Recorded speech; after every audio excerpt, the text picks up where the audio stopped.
हमारे चैनल को सब्सक्राइब करें और बेल आइकन दबाएं।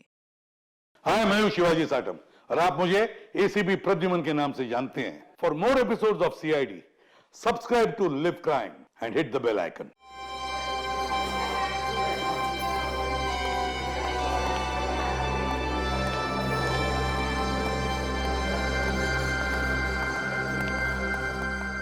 पेशेंट को चेक करना है। जी सर।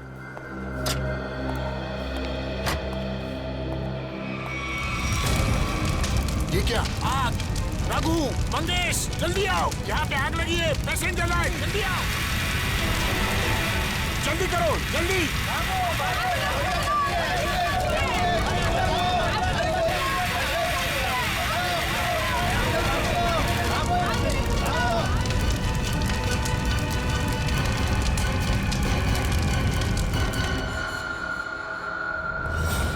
आइए सर, मैंने ही आपको फोन किया था। ये सब हुआ कैसे? समझ में नहीं आ रहा सर। देखते ही देखते पेशेंट को कैसे आग लग गई। प्लीज हटिए आप लोग।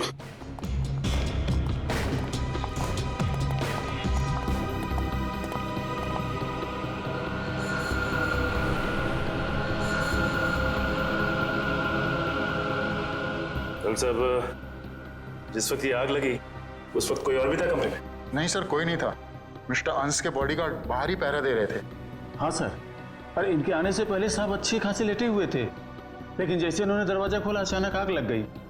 ऐसा कैसे हो सकता है? जब कमरे में कोई था ही नहीं तो फिर आग किसने लगाई? अपने आप लग गई आग? है? ये शॉर्ट सर्किट का चक्कर भी नहीं लगता, लेकिन ये आग जैसी भी लगी हो, हम इसका पता कर ही रहेंगे। अंश, अंश,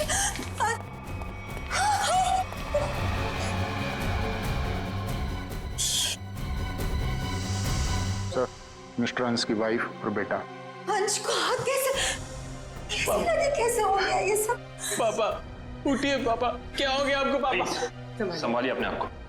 देखिए, थोड़े वक्त के लिए आप लोग बाहर कॉरिडोर में इंतजार कीजिए। पंकज प्लीज चल। पापा आइए। डॉक्टर साहब, अंश जी यहाँ कौन सी बीमारी का इलाज कराने के लिए एडमिट हुए थे? कल रात इन्हें फूड पॉइजनिंग की वजह से लाया गया था। इनके घर पार्टी थी, शायद कुछ उल्टा सीधा खा लिया होगा। अच्छा ये बताओ कि डॉक्टर साहब के इस कमरे में आने से पहले कोई और भी आया था इस कमरे में? हाँ सर, 2 लोग आए हुए थे। एक कमरे की साफ सफाई करने वाला और दूसरा बिस्तर की चादर बदलने वाली। ये अंश कुमार, इस अंश कुमार की कुंडली निकालनी होगी। जहां तक मुझे याद आता है कि बहुत सारे काले कारनामों में शामिल था।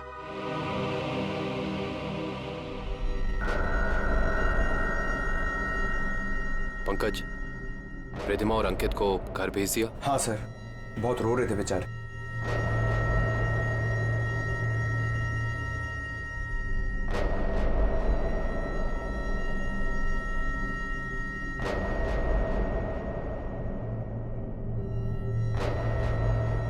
वैसे सालुंके साहब, आपको क्या लगता है आग किस वजह से लगी? मेरी बात छोड़ो सचिन, तुम बताओ, तुम लोगों को क्या लगता है भाई? सालुंके साहब, अगर हमें पता होता तो हम आपको क्यों बुलाते? देखा तारिका, इन लोगों ने तो हाथ खड़े कर दिए। अरे प्रद्युमन तो कहता था तुम लोग सुपर कॉप हो यार। सर, हम तो सिर्फ तहकीकात कर सकते हैं, अंदाजा लगा सकते हैं, लेकिन इस साइंस के मास्टर तो आप ही हैं ना। तो ठीक है, अंदाजा क्या लगाते हो वो अंदाजा ही बता दो यार। सर, हमें ऐसा लगता है कि ये चिंगारी लगाने वाला कोई इंसान नहीं, बल्कि कोई वस्तु, कोई चीज है। हो सकता है, देखते हैं।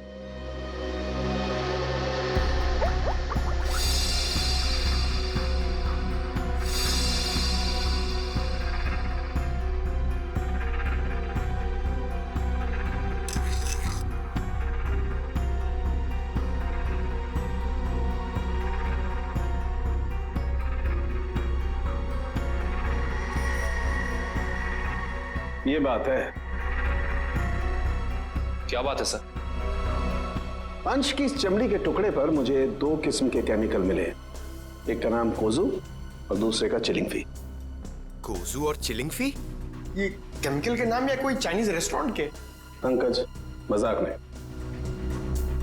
और ये दोनों केमिकल जब आपस में मिल जाते हैं तो एक तीसरा केमिकल बनता है जो बहुत ही आसानी से आग पकड़ लेता है अगर उसे एक निश्चित मात्रा से ज्यादा ऑक्सीजन मिल जाए तो। और जैसे ही डॉक्टर साहब ने इस कमरे का दरवाजा खोला, यहाँ का ऑक्सीजन लेवल बढ़ गया और अंश का शरीर खुद ब खुद जलने लगा। इसका मतलब अंश की बॉडी पे ये केमिकल हॉस्पिटल के किसी अंदर वाले ने लगाया है। अंदर वाले ने। देखिए, आप बेवजह हम पर शक कर रहे हैं। हम भला अपने मरीज की जान क्यों लेंगे? डॉक्टर साहब, हम भी यही जानना चाहते हैं कि आपने किसके कहने पे वो केमिकल अंश की बॉडी पे लगाया।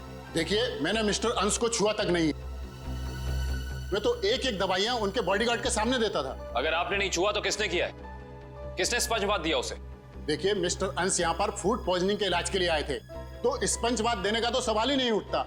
मैं कह रहा हूँ ना कि हम में से किसी ने भी उनकी बॉडी के ऊपर कोई केमिकल नहीं लगाया। अच्छा, तो आप ये कहना चाहते हैं कि डॉक्टर सालुंके गलत कह रहे हैं? जी नहीं, मैं ये बिल्कुल नहीं कह रहा हूँ। मैं सिर्फ इतना कह रहा हूँ कि मैंने या मेरे किसी भी स्टाफ ने उनकी बॉडी के ऊपर कोई केमिकल नहीं लगाया है। 2 लोग आए हुए थे, एक कमरे की साफ सफाई करने वाला और दूसरा बिस्तर की चादर बदलने वाली। माय गॉड, कहीं वो केमिकल उस चादर पे तो नहीं लगा हुआ था जो अंश के कमरे में बिछी हुई थी? डॉक्टर साहब, ये सारी बेडशीट कहाँ रखी जाती? देखिए सर, यहाँ पर सारे रूम नंबर्स लिखे हुए हैं और उस कमरे के रूम के अनुसार वहाँ की बेडशीट और बाकी का सामान रखा हुआ है। सर, ये अंश के रूम का लॉकर है।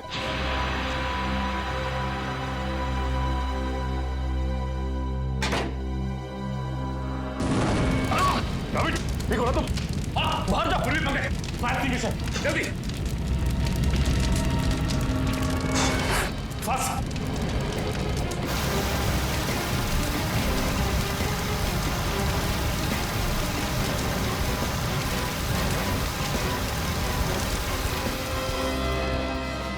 अभी लगता है थोड़ा केमिकल रह गया था इसमें।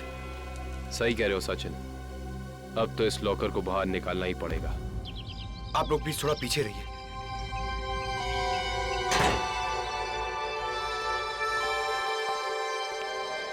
सर, प्लीज संभाल के।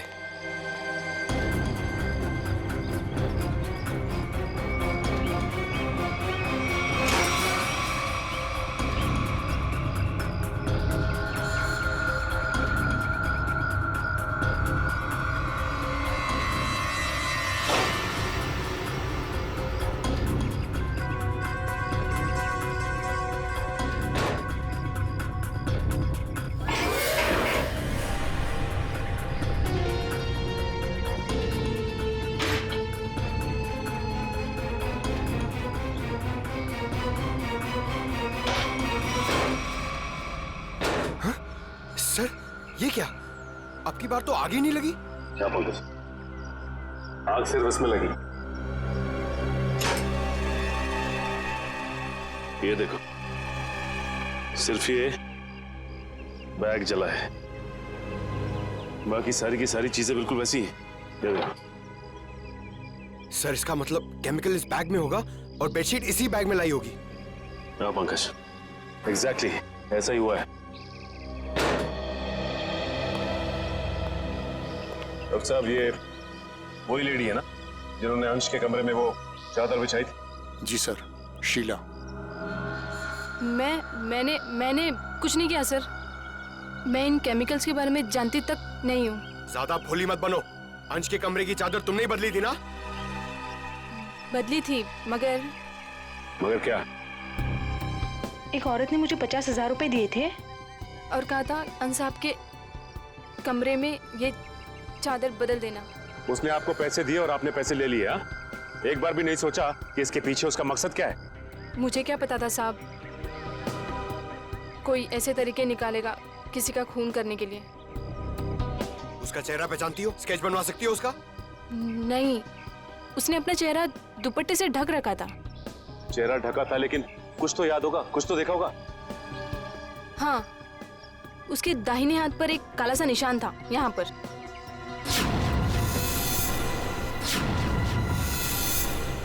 ठीक है, आप लोग जा सकते हैं। जी सर। अंश को फूड पॉइजनिंग हुई उसके घर पे, जिसके बाद वो हॉस्पिटल में एडमिट हुआ। और कमाल की बात है कि हॉस्पिटल में आने के बाद वो जल के मर गया। कुछ तो गड़बड़ है।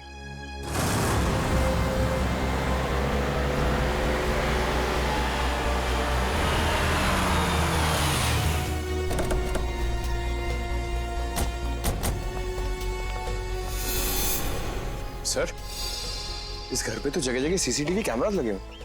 और इतने सारे बॉडीगार्ड्स। लगता है अंश जानते थे कि उनकी जान को खतरा है। राइट श्रेया, कोई ना कोई बात तो जरूर थी, वरना इतनी ज्यादा सिक्योरिटी कोई मामूली इंसान नहीं रखता। किससे मिलना है आपको? सीआईडी? अब अंदर जा सकते हैं? Thank you.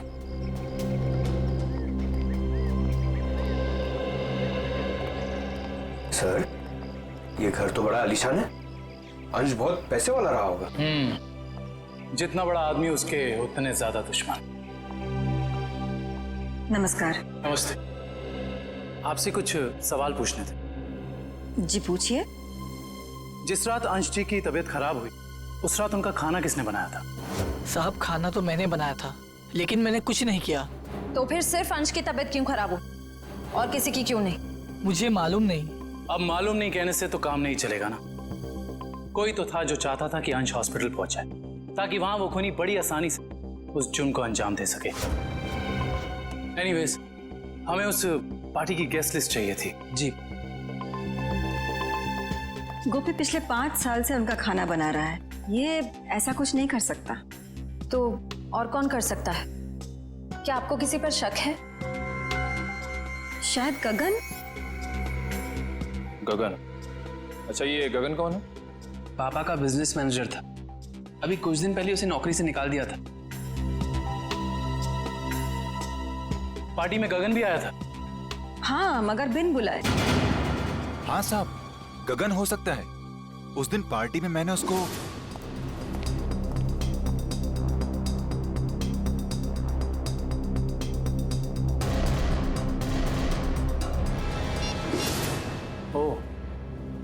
तो अंश गगन पे चिल्ला रहे थे? हाँ साहब, पर म्यूजिक की आवाज बहुत तेज थी। मैं समझ नहीं पाया कि साहब गगन को क्यों डांट रहे थे। मगर अंश ने गगन को नौकरी से क्यों निकाला था? पता नहीं, मगर जरूर कोई बड़ी बात रही होगी जो उन्होंने अपने 10 साल पुराने एम्प्लॉय को एक ही झटके में काम से बाहर निकाल दिया। गगन को नौकरी से क्यों निकाल दिया था, इसका जवाब ढूंढना होगा। क्या अंशी की मौत हो गई है? जी हाँ, और हमें शक है कि उनकी मौत में आपके पति गगन का हाथ है। ये क्या कह रहे हैं आप? गगन अपनी जान दे सकते हैं, पर वो किसी की जान लेने की कभी सोच भी नहीं सकते। सोचा नहीं, बल्कि कर दिया। बहुत ही लंबी चौड़ी प्लानिंग के साथ गगन ने अंश को हॉस्पिटल में ही चला दिया। आपको कुछ गलतफहमी हुई है, गगन ऐसे नहीं है। वो ऐसा नहीं है तो कैसा है, वो तो उनसे मिलने के बाद ही पता चलेगा। वो कब तक वापस लौटेंगे? मुझे नहीं पता। मैंने पुलिस स्टेशन में उनके गुमशुदा होने की रिपोर्ट भी लिखवाई है। कल से वो गायब है। बुरा मत मानिएगा मैडम, लेकिन मुजरिम अक्सर खून करके ऐसे ही फरार हो जाते हैं। बार बार उनको मुजरिम कह करके उनका अपमान मत करिए। अगर उनको जुर्म करना ही होता तो वो अंश जी की बात मान करके अंकित को मार ना देते। एक मिनट, क्या कहा आपने? अंश जी ने गगन को अपने बेटे अंकित का खून करने का काम सौंपा था, पर गगन ने साफ इनकार कर दिया और इसी वजह से उन्होंने गगन को नौकरी से निकाल दिया। ओह, तो इस वजह से गगन को नौकरी से निकाल दिया गया। और कोई बाप अपने ही बेटे को मरवाना क्यों चाहेगा? सर नहीं सर, ऐसा नहीं हो सकता। आप प्लीज कह दीजिए झूठ है। मेरे पापा मुझे मारने की प्लानिंग कभी कर ही नहीं सकते। हम जानते हैं ये बात आप लोगों के लिए काफी धक्का पहुंचाने वाली है। गगन की पत्नी झूठ बोल रही है। अपने पति को बचाने के लिए कुछ भी मनगढ़ंत कहानी बना रही है वो। अंश जैसा पिता अपने इकलौते बेटे को मारने की कैसे सोच सकता है?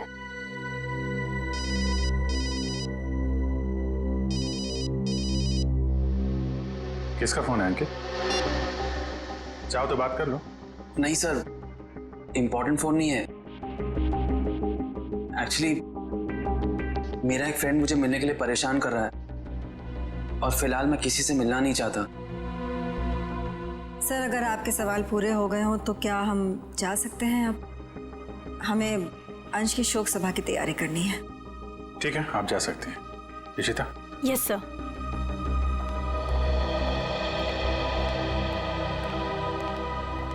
सर, जब अंकित का फोन बज रहा था तब उसका रवैया कुछ अजीब सा नहीं हो गया? लग तो रहा था कुछ छुपा रहा है। नजर रखो इस पे।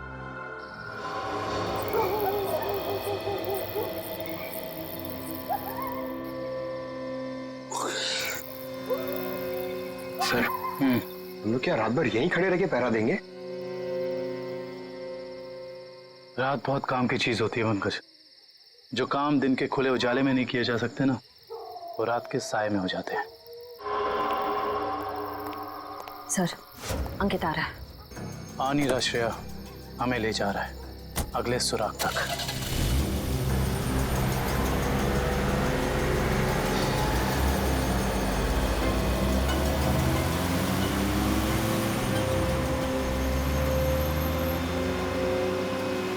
Let's go.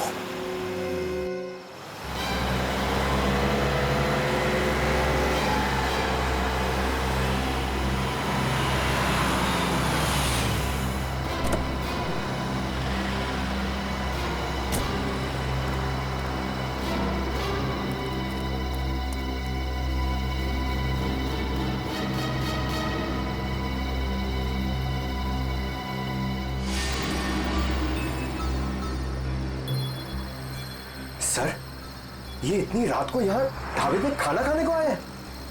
नहीं पंकज, खाना खाने नहीं आया ये यहाँ ऐसे इंसान का इंतजार कर रहा है जिसे ये दिन के उजाले में नहीं मिल सकता।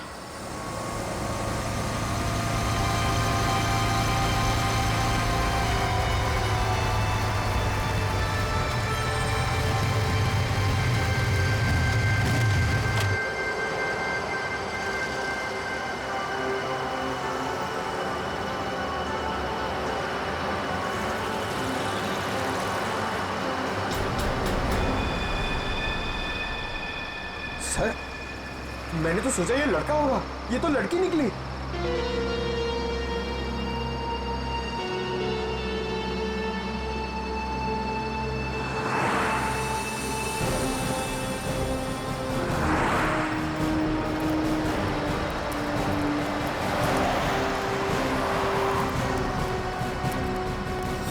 अरे आप लोग और यहाँ? हाँ, हम बहुत मेहनत करें आपके पापा के खूनी को ढूंढने की। वैसे ये कौन है? ये स्वाति, मेरी बेस्ट फ्रेंड है। हाँ, वो तो हमने देख ही लिया है। देखिए आप लोग प्लीज मेरी मम्मा से मत कहिएगा कि मैं इससे यहाँ मिलाऊं। क्यों? वो आंटी मुझे इतना पसंद नहीं करती। क्यों पसंद नहीं करती? मालूम नहीं, पर नहीं करती, और उनके गुस्से से मुझे बहुत डर लगता है। ठीक है, नहीं बताएंगे। सब बचपन से ही मुझे प्रिंसिपल ऑफिस के बाहर खड़े होने में बड़ा डर लगता था। कभी सोचा नहीं था कि सीआईडी का काम मुझे एक बार फिर यहीं ले आएगा। काफी शरारती बच्चे थे तुम, इसलिए प्रिंसिपल के कैबिन के बाहर खड़े कर दिए जाते थे। हैं? बस यूं ही कभी कभी टीचर पनिश कर देते थे। आइए, आपको प्रिंसिपल साहब ने अंदर बुलाया। हेलो।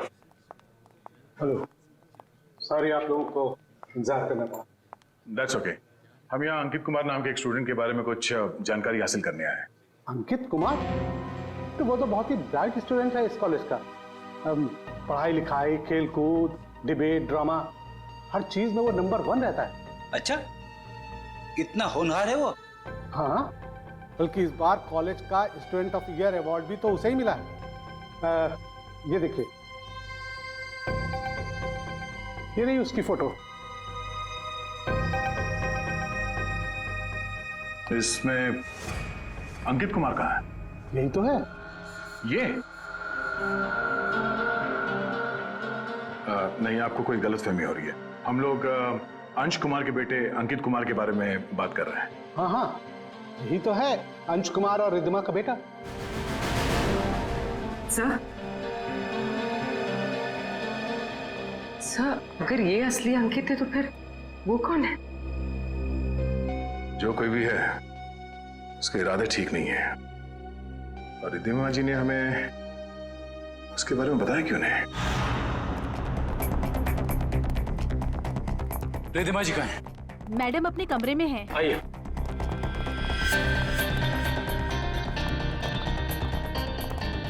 मैडम सीआईडी वाले आए हुए हैं। मैडम। रिद्धिमा जी।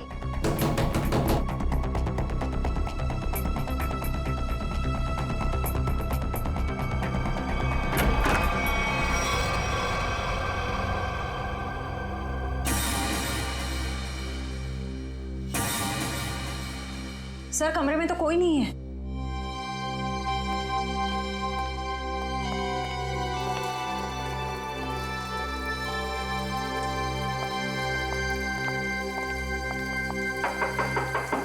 रिद्धिमा जी।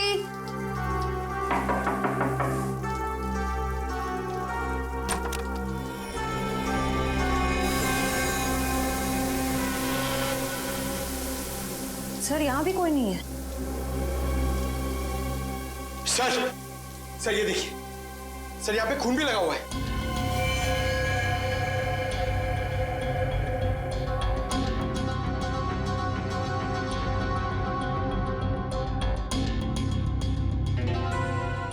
शायद रिद्धिमा जी का किडनैप हो गया है। इन टुकड़ों को देख के तो यही लगता है कि उनकी किडनैपर के साथ हाथापाई हुई होगी। अंकित कहाँ है? बुलाओ उसे। अंकित बाबा तो आज सुबह घर से बाहर चले गए हैं। निखिल, अंकित को फोन लगाओ। इस कमरे में इतना कुछ हो गया और किसी को भनक तक नहीं लगी। फायदा क्या घर में इतनी सिक्योरिटी का? अच्छा ये बताओ कि खिड़की के पीछे की तरफ भी कैमरा लगा है ना? जी सर। मुझे उसकी फुटेज देखनी है।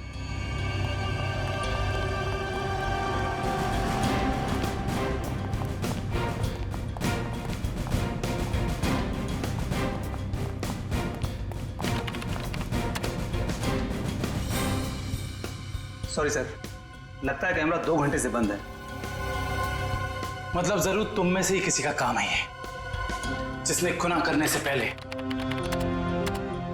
कैमरा बंद कर दिया। सर, हम ऐसा क्यों करेंगे? कोई बाहर वाला यहाँ आके कैमरा बंद नहीं कर सकता। ये किसी अंदर वाले का काम है, समझे तुम? यस सर, अंकित का फोन बंद आ रहा है। कहीं सबके पीछे अंकित का हाथ तो नहीं है?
रिद्धिमा जी, रिद्धिमा जी, मैडम जी,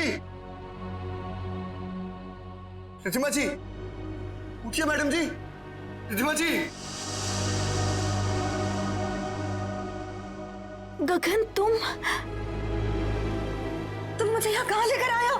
मेरे पति को मार दिया, आप मुझे भी मारोगे? नहीं नहीं, ये आप क्या कह रही हैं? मैंने तो अंश साहब का नमक खाया है, उनके लिए जान दे सकता हूँ। मैं मारने का तो मैं सोच भी नहीं सकता। तो फिर कौन लेकर आया मुझे यहाँ पर? क्यों आए हम? शायद उसी ने जिसने हम दोनों को किडनैप किया है। तुम भी? जी हाँ, मैं भी आप ही की तरह इस चारदीवारी में कैद। हे भगवान, उसका अगला निशाना कहीं मेरा राज तो नहीं? तो तुम हो राज, अंश और रिधिमा जी के असली बेटे। जी सर, मुझे तो अब तक यकीन नहीं कि पापा इस दुनिया में नहीं रहे। रब्बी ने तो मुझे इस बारे में कुछ बताया तक नहीं। लेकिन रिधिमा जी ने ये बात छुपाई क्यों तुमसे? उसी वजह से जिस कारण से उन्होंने मुझे दुनिया से छुपा कर रखा और अंकित को अपना बेटा बना लिया। लेकिन ऐसी भी क्या वजह थी जिसने एक माँ बाप को अपने बेटे से दूर कर दिया? सर आप तो सीआईडी वाले, आपसे तो कुछ बात छिप नहीं सकती। अपने खानदानी बिजनेस को आगे बढ़ाने के लिए मेरे पापा ने कुछ गैर कानूनी काम किए हैं। जी हाँ, जैसे रिश्वत देना, करप्शन को बढ़ावा देना, गैर कानूनी बिल्डिंग्स बनवाना और कभी कभी गैंगस्टर्स की मदद करना। सर मुझे कहते हुए बहुत शर्मिंदगी है कि मेरे पापा इस देश के अच्छे नागरिक नहीं बन सके और वो बहुत ही अच्छे पिता थे। इन गैंगस्टर से बचाने के लिए उन्होंने मुझे दुनिया से छुपा कर रखा। तो तुम्हारी सुरक्षा के लिए उन्होंने तुम्हें खुद से दूर कर दिया और गोद ले लिया अंकित को, ताकि कभी कोई तुम्हारे परिवार को नुकसान पहुंचाता तो निशाने पे अंकित होता, तुम नहीं। एग्जैक्टली। और जब ये बात अंकित को पता चली, उसका रवैया कुछ उखड़ सा गया। उसने मम्मी पापा की इज्जत करना बंद कर दिया। पिछले कुछ दिनों से तो वो पापा को ब्लैकमेल कर रहा था कि अगर उसे प्रॉपर्टी का आधा हिस्सा नहीं मिला तो वो ये राज पूरी दुनिया को बता देगा। सर हो सकता है शायद इसी वजह से अंश ने अंकित को मारने के लिए गगन से कहा। हाँ सर, हो सकता है कि गगन की वाइफ सच कह रही है। हो सकता है, और ये भी हो सकता है कि रिधिमा जी की किडनैपिंग में उनके गोद लिए हुए बेटे अंकित का ही हाथ हो। सर प्लीज मेरी मम्मी को बचा लीजिए। मैं पहले ही अपने पापा को खो चुका हूं, मम्मी को नहीं खोना चाहता। घबराओ मत, कुछ नहीं होने देंगे मेरी रिधिमा जी को। अंकित के पोस्टर पूरे शहर में लग चुके हैं, कोई ना कोई उसे जरूर देख लेगा। हेलो, कहाँ? चिंचोली क्रॉसिंग? आप कौन बोल रहे हैं? हेलो हेलो सर, गुमनाम कॉल आया, कह रहा था कि चिंचोली क्रॉसिंग पे हम लोग कुछ जरूरी बात करनी है। जरूरी बात करनी है? फिर तो मिलना पड़ेगा।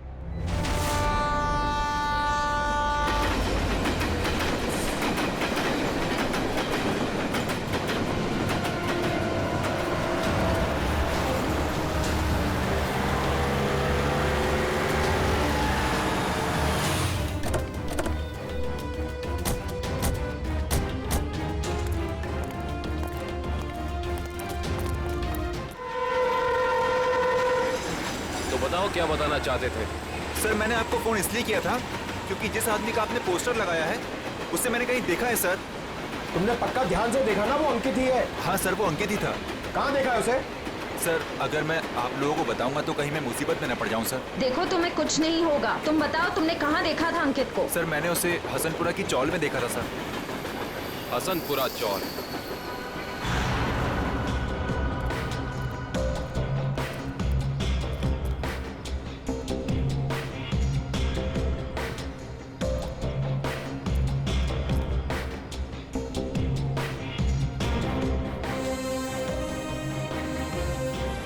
ये इधर रहता है, इधर। हाँ।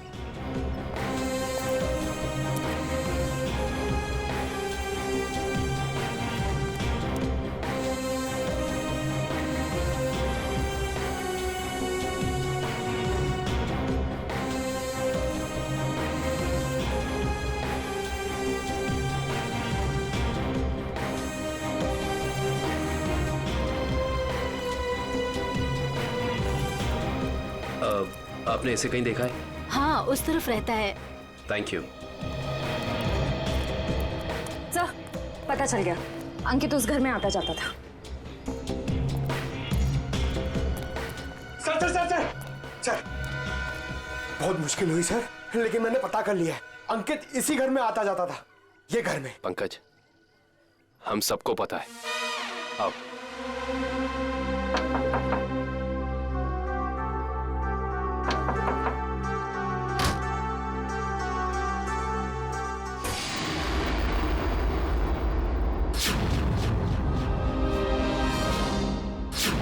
साहब, आप लोग?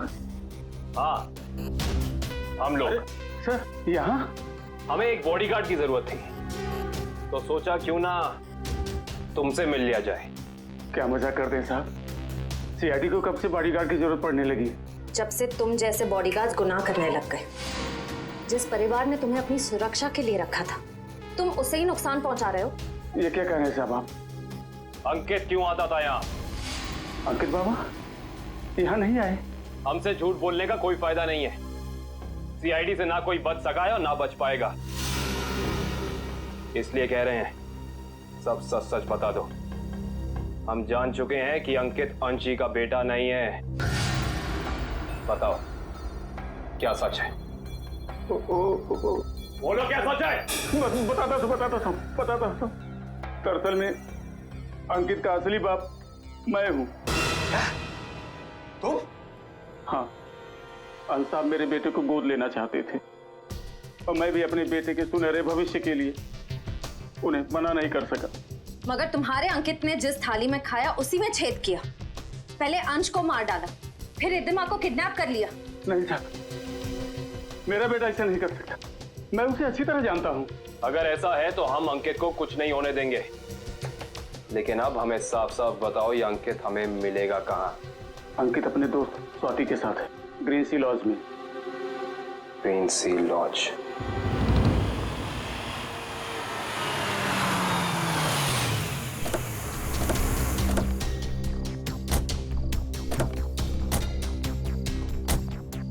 सर, ये अंकित की गाड़ी है। अंदर चल के चेक करते हैं।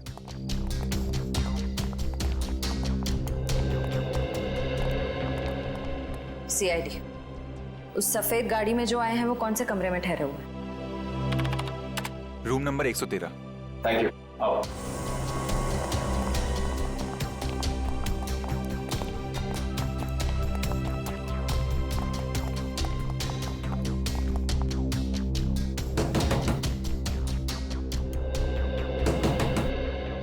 कौन है?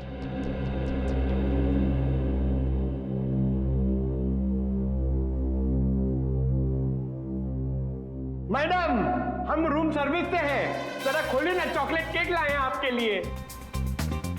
मगर हमने तो केक नहीं मंगवाया। मैडम वो क्या है ना, हमारे होटल का 5वीं सालगिरह है, इसीलिए हम सबको चॉकलेट केक खिला रहे हैं। आप भी खाइए ना प्लीज। सीआईडी,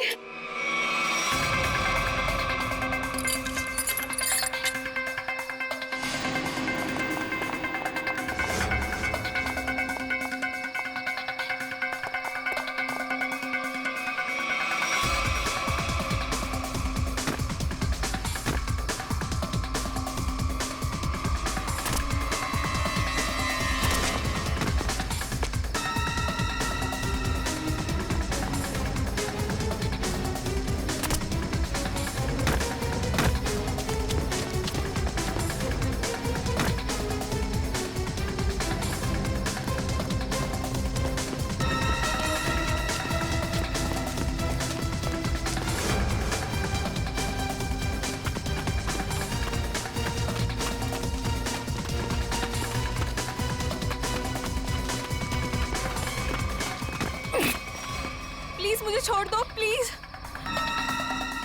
तुम वही हॉस्पिटल वाली लड़की हो? प्लीज मुझे जाने दो, मैंने कुछ नहीं किया। सीआईडी की आदत नहीं है मुजरिमों को जाने देने की। हाँ, मैंने ही पैसे दिए थे उस लड़की को ताकि वो केमिकल वाली बेडशीट अंश के बेड पे बिछा सके। किसके कहने पे किया था तुमने ये? अंकित के। कहाँ मिलेगा ये अंकित? पता नहीं। अच्छा, तो ये तो पता होगा ना कि रिद्धिमा को कहाँ छिपा के रखा है? नहीं पता। ये पता नहीं, वो पता नहीं, तुम्हें पता क्या है स्वाति? गगन कहाँ है? ये पता है मुझे। I see। तो और क्या क्या पता है तुम्हें?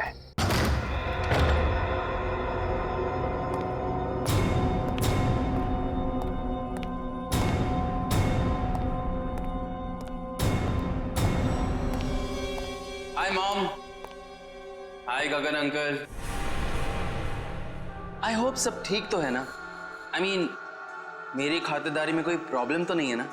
अंकित, जरूर मेरी परवरिश में कुछ कमी रह गई होगी जो आज मुझे यह दिन देखने को मिल रहा है। हाँ, आपके परवरिश में कमी रह गई। बचपन से लेकर जवानी तक आप मुझे बेटा बेटा कहती रही, और आज एकदम से मुझे पता चलता है कि आप मेरी माँ नहीं है। माँ हो तो आप जैसी। लेकिन मैंने तुम्हें कभी अपने बेटे से कम प्यार नहीं किया अंकित। झूठ है, ये ड्रामा है। आप अपने बेटे को बचाना चाहती थी। माना कि ये सब राज को बचाने के लिए किया गया अंकित, लेकिन अंश और मैंने तुम्हें कभी भी उससे कम नहीं माना, उससे कम प्यार नहीं किया। मैं भी तो आपसे बहुत प्यार करता हूँ मम्मी, इसीलिए तो आपको पापा तक पहुंचाने के लिए यहाँ आया हूँ। प्रतिभा जी, गन उठा लीजिए, उसके सर पे खून सवार है।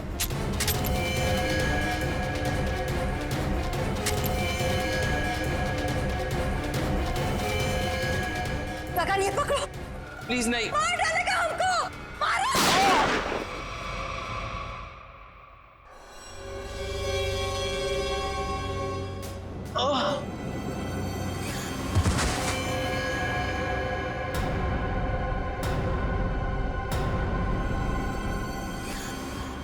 ये क्या क्या क्या तुमने उसे मार डाला? तुम उसके पैर पे फायर कर सकते थे ना, उसे मार डाला तुमने। गगन, व्हाट डिड यू डू? मेरे से घबराहट में गोली चल गई।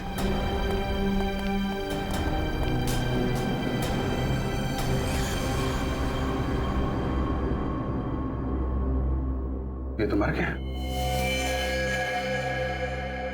क्या ये सब? हाँ? कैसे हुआ ये? मैंने जानबूझ के नहीं मारा सर, मैं सिर्फ अपने आप को बचाना चाहता था। ये गगन सही कह रहा है, अगर हमने अपने बचाव के लिए इसे नहीं मारा होता तो ये हम दोनों को मार देता। हम समझ सकते हैं। श्रेया, इनके स्टेटमेंट रिकॉर्ड कर लो। आप लोग जाइए प्लीज इनके साथ में। चलिए।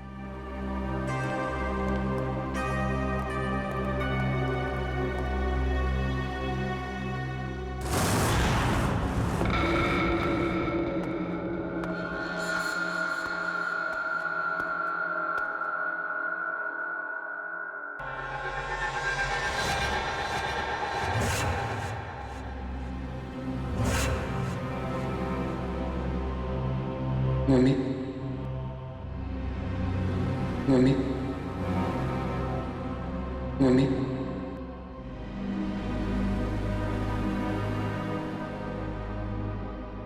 मम्मी,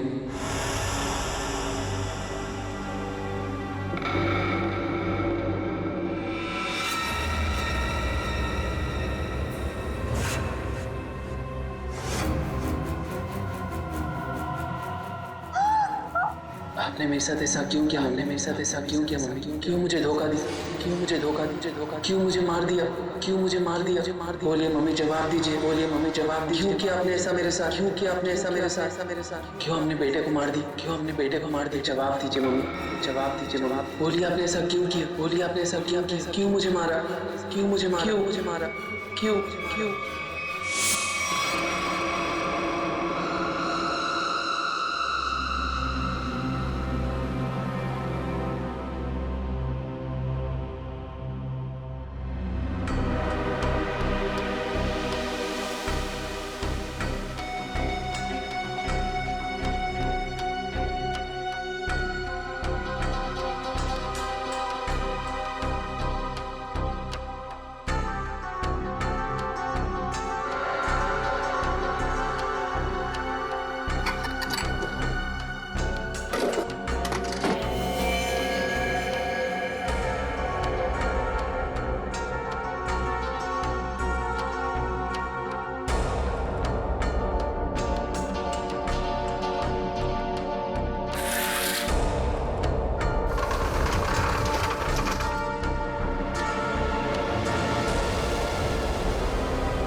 तुम?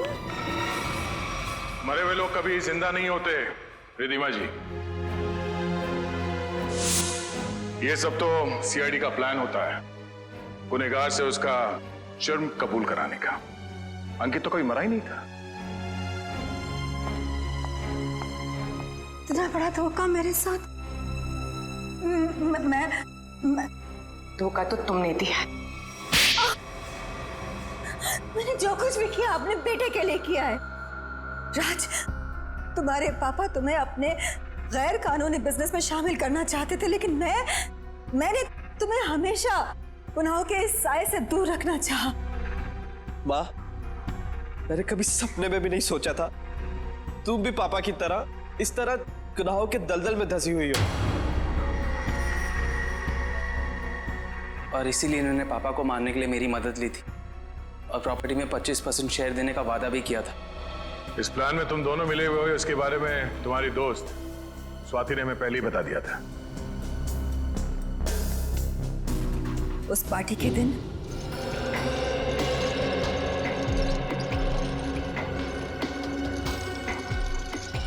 ओह माय गॉड, कितना ऑयली खाना लेकर जा रहे हो साहब के लिए? डॉक्टर ने परहेज के लिए कहा है ना। जाओ सैंडविच और जूस लेकर आओ। जाओ। मगर साहब ने? साहब तुम्हारे बॉस हैं, बट साहब की बॉस मैं हूँ। जाओ। जी मैम।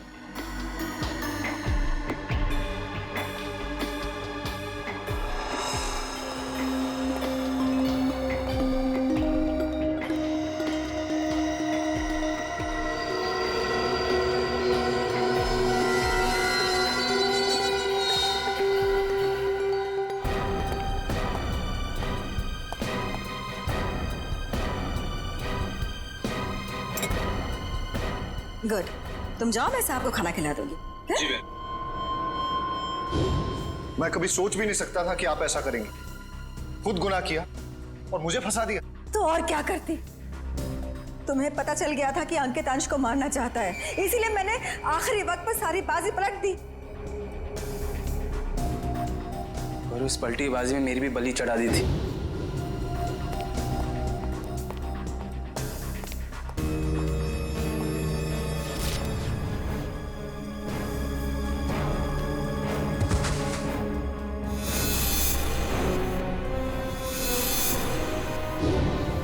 मुझे पता चला कि गगन को तो पूरी सच्चाई पता ही नहीं है। उसे तो यही नहीं पता कि अंश की मौत में मेरा हाथ है, इसलिए मैंने सारा इल्जाम अंकित पर डाल दिया। राज, मैंने ये सब तुम्हारे लिए किया बेटा। गुनाहों पे ममता की चादर ओढ़ देने से तुम्हारे पाप धुल नहीं जाएंगे मैडम। आप दोनों का फैसला अदालत करेगी, या तो फांसी होगी या फिर जिंदगी भर जेल।